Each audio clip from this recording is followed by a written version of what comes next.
Hello everyone welcome 2026 नयाँ वर्षको सबैमा शुभकामना। हामी चाहिँ यहाँ नयाँ वर्ष मनाउनको लागि यहाँ आगो ताप्नको लागि जापानको जिन्जा मन्दिरमा आएका छौँ। आगो देखाइदेऊ अविनाश उता आगो प्लस रक्सी खानेको लाइन नि एकदम क्राउड छ। अनि त्यहाँबाट हामी यता अनि हामी चाहिँ जापानमा एकदम लामो समयदेखि बस्दै आउनु भएको हाम्रो दाई सेन्पाईसँग चाहिँ हामी कुराकानी गर्न लाग्दछौँ। हेलो दाई नमस्ते, वेलकम हाम्रो भिडियोमा स्वागत छ। सर्वप्रथम त सबैजना ह्याप्पी न्यू इयर हैन। हजुर जापान आउनु भएको हजुर चाहिँ कति वर्ष भयो नि? 22 वर्ष भयो। हाम्रो 22 वर्ष अगाडिदेखि जापान आउनु भएको दाइको कुरा सुन्दैछौँ। हामी भनेको 3-4 वर्ष हैन भाइ, दाइ भनेको 22 वर्ष भने चाहिँ अब दाइलाई अब हामीले क्वेशन सोध्न सकिन्छ। अनि जापानमा यो नयाँ वर्षको महत्त्व चाहिँ के कस्तो छ दाइ? यो जापानको मैले बुझेको अनुसार चाहिँ नयाँ वर्ष भनेको अब हाम्रो चाहिँ भनेको चाहिँ दसैँ तिहार हजुर लगभग सेम त्यस्तै हुन्छ नि त हैन। अब आफन्त भेट्ने, अब नयाँ वर्षमा त सबै आफन्त भेट्ने, अब भनेकै यही नयाँ वर्षमा हो। त्योभन्दा अरू बेला त अब को काम हुन्छ सकिन्न, आफ्नो आफ्नो काम हुन्छ, आफ्नो आफ्नो व्यस्त हुन्छ। त्यो अनुसारले नयाँ वर्ष भनेको चाहिँ अब हाम्रो चाहिँ दसैँ तिहार जस्तै अब ठुलो बडाको टिका लाउने, अब हाम्रो चाहिँ टिका लान्छ, रमाइलो गर्ने, पुरानो कुराहरूलाई बिर्सिने, नराम्रो कुराहरूलाई राम्रो कुरा अगाडि बढ्ने, यस्तै हो कि अब यो चाहिँ अब अहिले मैले बुझेको अनुसार। हजुर तपाईँले 20-25 वर्षको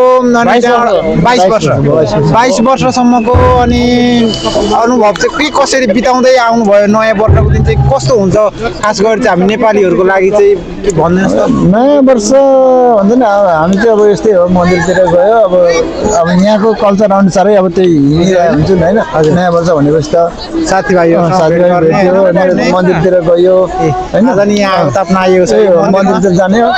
दिनमा एकचोटि चाहिँ मन्दिर चाहिँ गइन्छ अब त्यो वर्षमा। हजुर नयाँ वर्ष भनेपछि मेन चाहिँ अब त्यही हो। हजुर होइन।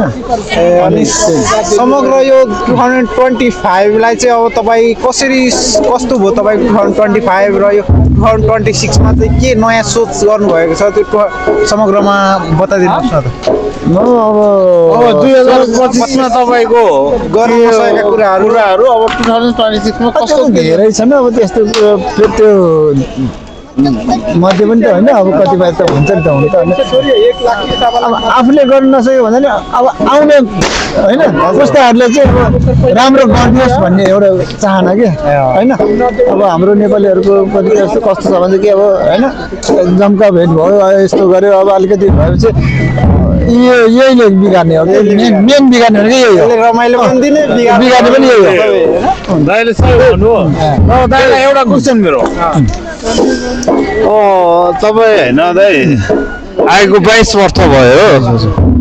22 वर्ष भनेको त त्यो लामो कता हामीले त अब छुन सक्दैन होइन दाइ, हामी त फर्किन पनि सकिन्छ होइन। तपाईँ जुन चाहिँ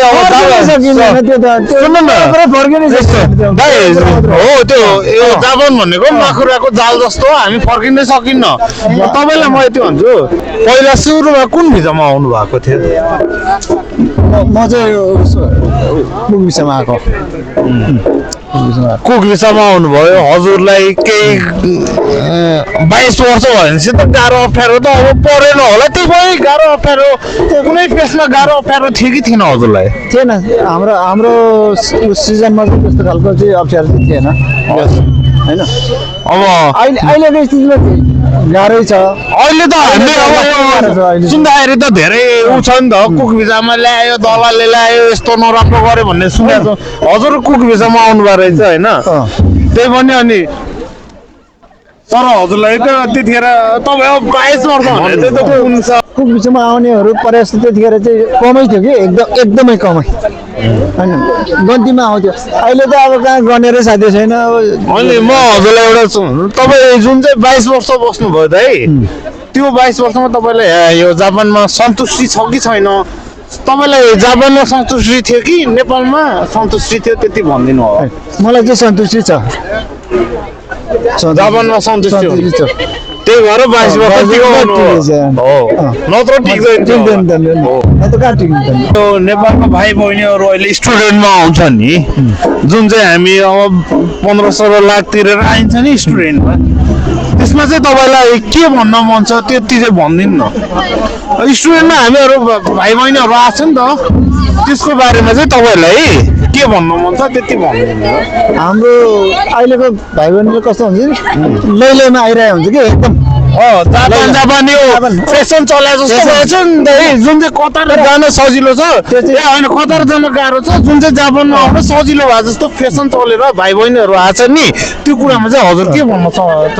अब फेसन जस्तै भइरहेछ अनि जस एकदम आफूले पुरा गरेर सोचेर विचार गरेर अब आफ्नो mindset। होइन कहाँ सोधेर हुन्छ कि कसो हुन्छ सब विचार गरेर अनि एकदम सबभन्दा पहिले चाहिँ भाषा पनि राम्रोसँग पढेर होइन आफू जाने भएपछि त सजिलो हुने हो नि त होइन भाषा नजानेपछि त यहाँ त गाह्रो छ भाइ, एकदम जापान तपाईँको 22 वर्ष गर्नुभयोले चाहिँ जापानमा आउनलाई चाहिँ नेपालबाट के सिकेर चाहिँ महत्त्वपूर्ण चाहिँ के सिकेर आउँदा चाहिँ सजिलो हुन्छ भन्न चाहनुहुन्छ तपाईँ? सबभन्दा सजिलो भनेकै अब भाषा हो भाषा भाषा चाहिँ सिकाइ पर्छ भाषा भएन भने चाहिँ यहाँ भाषा कस्तो खालको काम समस्या कस्तो खालको समस्या भाषा आउँछ? छैन भने चाहिँ अब कामको मतलब समस्या भयो अब कहीँ हिँड्नु पर्यो समस्यै भयो होइन अनि त्यसको लागि चाहिँ भाषा चाहिँ अनिवार्य छ होइन भाषा नै आफ्नो साथी हो, सबै आफ्नो रिलेटिभ सबै भाषा नै होइन, अरू यताउति छ भनेर आउनु त्यो आफ्नो छ भनेर पनि आफ्नो पनि त अब यस्तो हुन्छ नि त आफ्नो आफ्नो कामै हुन्छ त्यही त होइन अब त्यो दिनमा अब त्यो पछि लागेर हिँड्ने कुरो त आउँदैन आउँदैन होइन। आफू भाषा छ भने त होइन जहाँ पनि हिँड्नु सकिन्छ नि त कसैलाई जुग्नु परेन मेन त्यही हो त्यही हो होइन होइन भाषा अनि त्यहाँ स्ट्रङली के अरे मेन्टली पनि प्रिपेयर भएर आउनु पर्यो भन्ने कुराहरू होइन। मेन्टली त अब भनौँ अब मलाई सोध्न यहीँ आएपछि मेन्टली अब आफ्नै आफै प्रिपेयर हुन्छ कि प्रिपेयर हुन्छ जस्तो पर्यो त्यस्तै सिक्दै सिकाउँदै जान्छ जापानले, अरूले पनि सिकाउँदै जान्छ आफूले पनि सिक्दै जान्छ त्यो होइन। उहाँबाट आउँदा त अब भाइले भाइले नै आउने हो मेन्टली प्रिपेयर थियो भने जुन सक्दैन भन्ने सकेसम्म आउँदैन आउन यो जापान जस्तो देशमा होइन, यहाँ एकदम धेरै गाह्रो छ सुसाइडहरू सोच्छौ होइन, तर आफ्नो मेन्टल पुरै प्रिपेयर भएर आऊ कि जुन चाहिँ होइन आफूले गर्न सकिन्छ भने चाहिँ आऊ, नत्र जापान चाहिँ आउँदैन हो। अनि मैले अनि जुन अब त्यो अरूको ऊ हेरेर हुन्न, अब दाइ आएको 22 वर्ष भयो, म आएको 5-6 वर्ष भयो, अब दाइले भन्नु दाइलाई खुसी लागेर त 22 वर्ष बस्नु भयो होला, नत्र बस्नुहुन्न थियो।